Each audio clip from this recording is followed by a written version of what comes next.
Papa mummy के लिए best gift Saregama कारवां।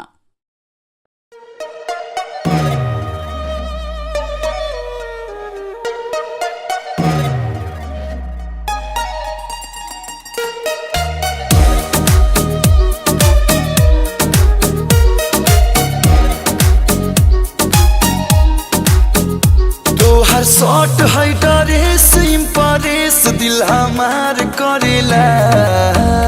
बारू जाड़ा के धूप रूप देख के न मन भरेला। तोहर शॉट है ड्रेस इम्प्रेस दिल हमार करेला। बारू जाड़ा के धूप रूप देख के न मन भरेला। बिखरल तोहार ओ पलाली चटकार दूजे हाबी बगाल गुलाबी।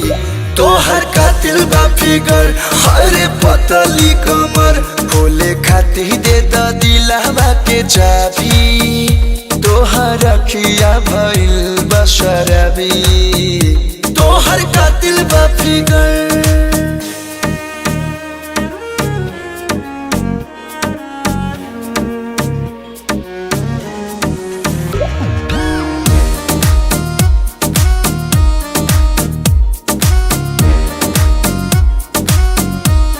तोहर सूरत लगे मूरत न जरूरत बा सिंगारे के। हमन ढरकल ह दिल पर कल खाली खोजे निहारे के। करे गजरा कतल गजरा हलचल तोहर गुस्सा बगोरी खराबी। तोहर कातिल बा फिगर हरे पतली कमर खोले खाती दे द दिलवा के चाबी। तोहर अखिया भइल बा शराबी। तोहर कातिल बा फिगर